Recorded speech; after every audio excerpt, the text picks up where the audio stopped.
Hi, this is Yvan Desjardins with Remax. Here's for my monthly update for the month of October 2017.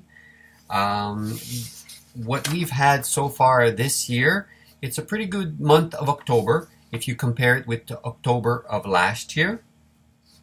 This year we've had 76 sales. Last year we had 67 sales with an average sale price of 101% last year and 98% this year. So we're on track now for the last 3 months of averaging about 98% of asking. The average sale price, however, is $749,000. Last year was $720,000. So year over year, we're just about even par with what was going on last year in October 2016. Selling in 21 days this year and last year 22 days. So we're a little bit more a normal market. I still believe that we're in a seller's market. However, this crazy market that we had in April seemed to have subsided now and will subside, I believe, for a little while now. And a lot of people have asked me what's going on with this new stress test that's going to come on board for January.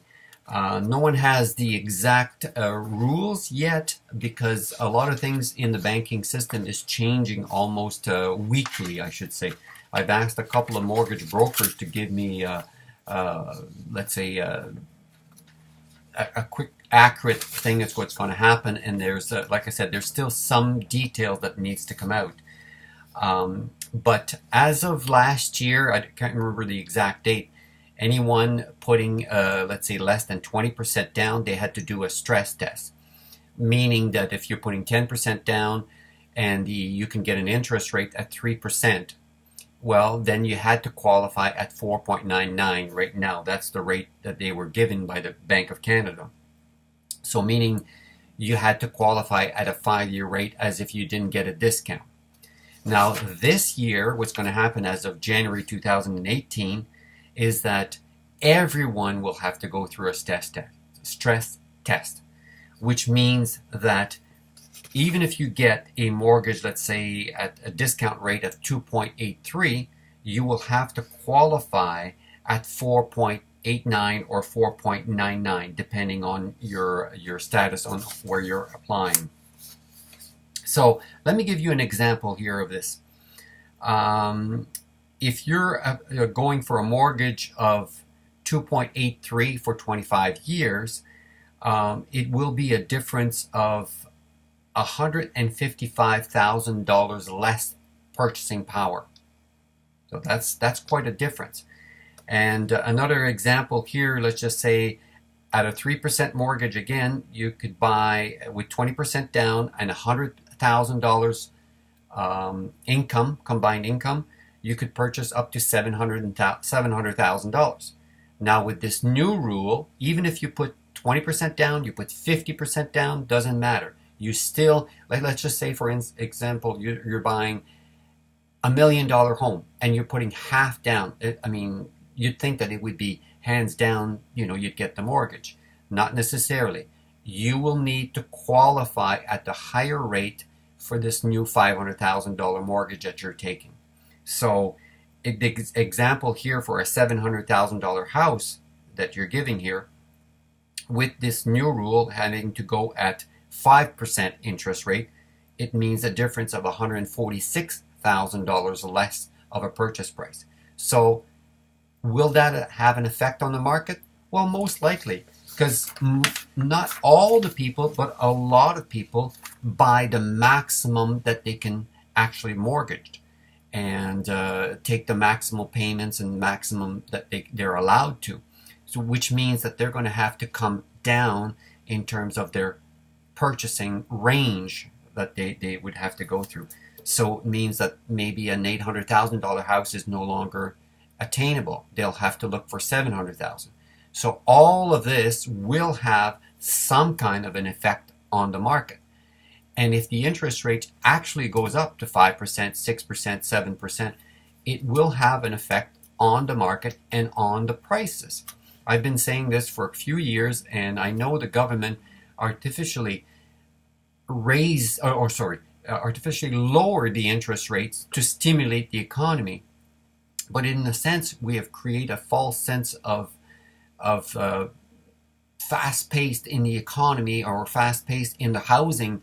And now when we have to come back to reality, it will have an effect on prices.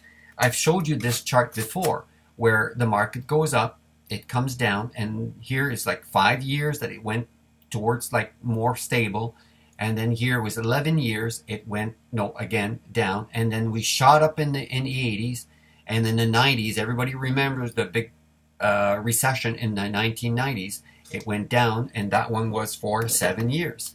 And now we've, since 1997, we've been shooting up and up and up and up. And here, if you look at just, let's say, this part right here, you know, we've been shooting up. In 2017, that was April 2017, that was the peak of it. And now in October, we're here. We're a little less than what we were in April. So now you're putting a stress test on mortgages. You raise the interest rates. Whatever you do right now, it will have an effect on the prices. Will the houses still sell? Absolutely.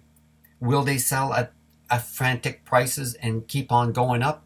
I don't think so. A lot of people are saying, oh, wait till the spring happens and you're going to see another boom in the market.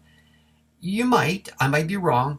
But overall, you can only add so much to the economy in terms of what are you going to do? Lower the mortgage rates again to try to stimulate the economy? I don't think so. If there is more pressure at this point to bring the interest rates up. For instance, I follow the economy a lot, and for one thing, right now pension funds are really, really hurting in terms of not getting the return that they're supposed to, because the bond market is not paying 5, 6, 7, 8%. So reducing the interest rate was good for stimulating the economy, but now we're caught between a rock and a hard place, that if we raise the interest rates too fast, we're going to hurt the housing side of it. But then on the other side, we need to raise the interest rates to help the pension funds, whatever. So this is we're at a crossroad right now on what's going to happen. My personal belief, again, I don't see we're going to see a frantic price increase and all that stuff, because we just can't add more mortgages, more debt to consumers. The consumer debt in Canada is very, very, very high, and we need to reduce that part too. So that's my take.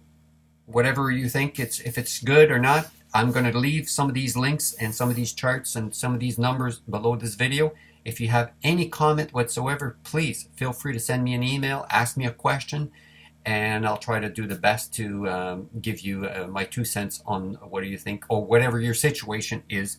I'll give you the best advice. In the meantime, thank you very much, and enjoy the month of November.